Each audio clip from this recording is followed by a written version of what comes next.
you born and raised? I was born in Mount Vernon, New York. I was raised in the Bronx, the Northeast Bronx to be precise. So, what did your parents do for a living? My mother just took care of me. No, my mother was a homemaker. That was her whole life. My father worked for the telephone company when there was only one. Do you have any other? I have a sister who is about 5 years younger than I, and a brother who is about 9 years younger than I. So where did you go to school? I began at PS 16, which was the neighborhood public school. From there, I went to Mount St. Michael High School in the Northeast Bronx. From there, I went to Cathedral College, and from there, I went to St. Joseph Seminary. So what inspired you to become a priest? Was it perhaps teachers or some kind of religious institution you had, or instruction while you were a child? That's a good question. I ask myself that question a lot over the years. I would say the initial inspiration was a combination of two things. First were one or two of the Marist brothers that I met at Mount St. Michael. Specifically, Brother William James, who is currently a trustee of the college, as a matter of fact. What struck me was that they were males, and yet religion didn't frighten them. As a matter of fact, they seemed to be pretty involved in it. Somehow that segued into my parish priest. And I think that's where I wound up, instead of becoming a Marist brother, becoming a priest. What other subjects have you studied? Of course, Psychology. What type of psychology? Counseling, primarily. At St. John's, after I was ordained. I got a master's, a professional diploma, and was 6 credits away from my doctorate. When I woke up one morning and said, I didn't get into this business of psychology in order to teach or to write or to do research. I said, so I think I should get off the treadmill. I got into it to be able to better help people that were coming to me, and to be able to do so without expense to them. So I just stopped going to school. So after the seminary, where else did you go? Even though you didn't get your doctorate? Well, when I was ordained, my first assignment was to Our Lady of Mount Carmel in Poughkeepsie. In May of 1966. How were you received then for your first time at Mount Carmel? I was received, I would have to say, probably with a certain degree of amazement, because I don't think they had seen anybody that young dressed the way I was dressed, namely in a collar. So that amazed them. But I was received very well in that sense, very warmly. I had one quick story I will tell you about reception. The very first Sunday I was there, I was introduced after all the Masses. Well, I was introduced at all the Masses. And then after the Mass, I had to stand outside the church, the old church, the one which is on Mount Carmel Place, which is now an office building. And an Italian lady came out of the building with her, I would say, 20-some-odd-year-old daughter in tow. she would speak to the daughter in Italian, assuming that I could neither speak nor understand Italian. And the daughter would then translate. So I allowed that notion to continue. I didn't see a reason to interrupt it, and she asked the daughter to ask me what my name was, because she didn't hear it too well in church. So I then pronounced the name the way it should be pronounced, namely LaMorte.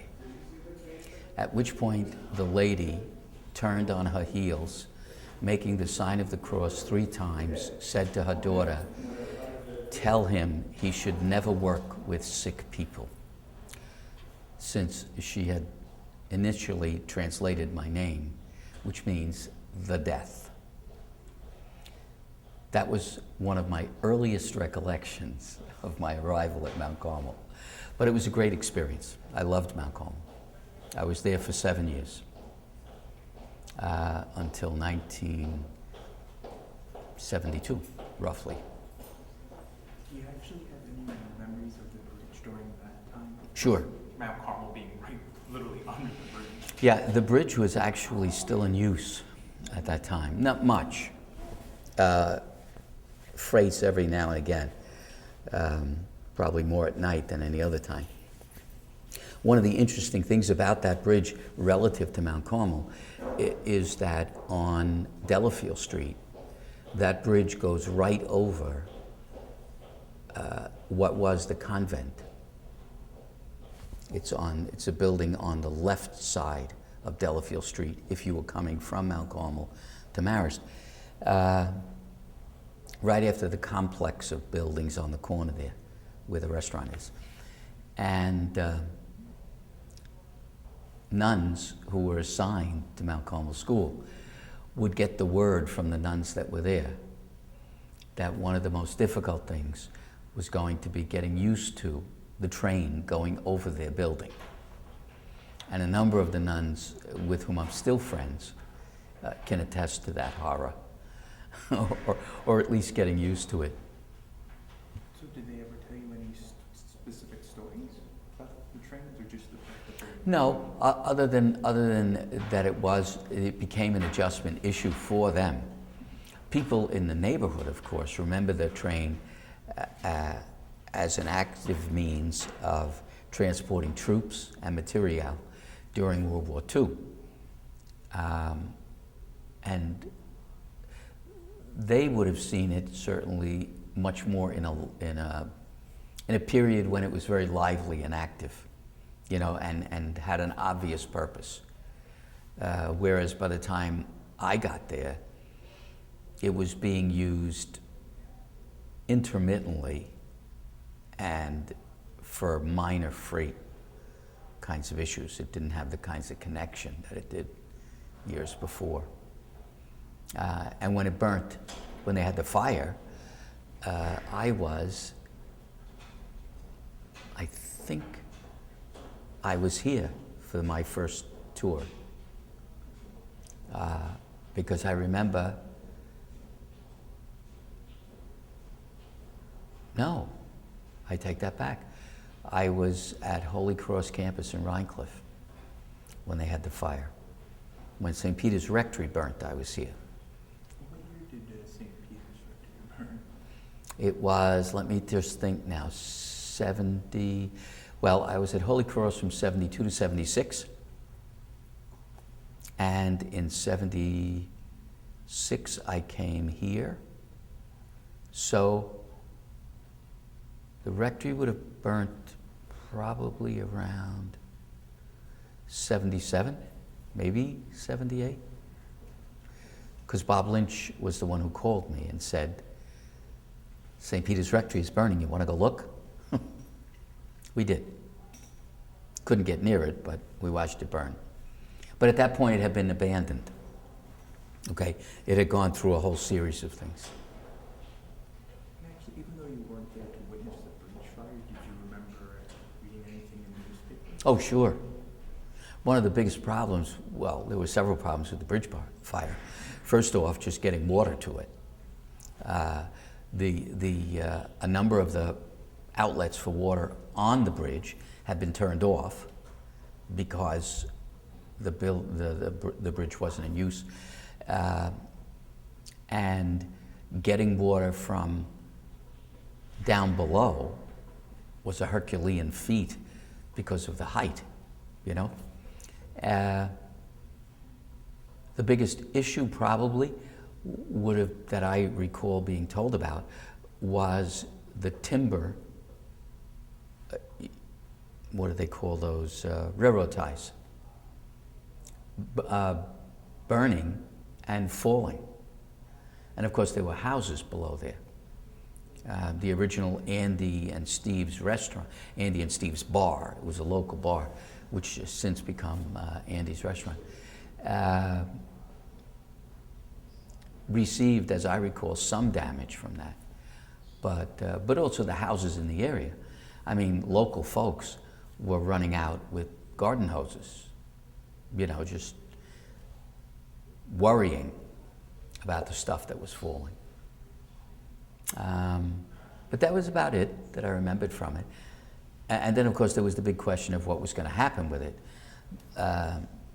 Because it did come right through the neighborhood, it was an issue for the people, even though they never used it. And initially, we were told in the neighborhood that it was going to be repaired. The next thing I remember, which was probably years later, was that the next thing I remember hearing was that it would be too costly to take it down, too costly to repair it, so we're not going to talk about it. It was as though we're not going to look at it, we're going to make believe it's not there. You know, then came the discussions in later years when I was back as pastor. I'm trying to think of the name of the guy. I could picture him, who almost single-handedly started raising the issue of making it a walkway. The person's name is Seppi? That's it, Seppi. Yeah.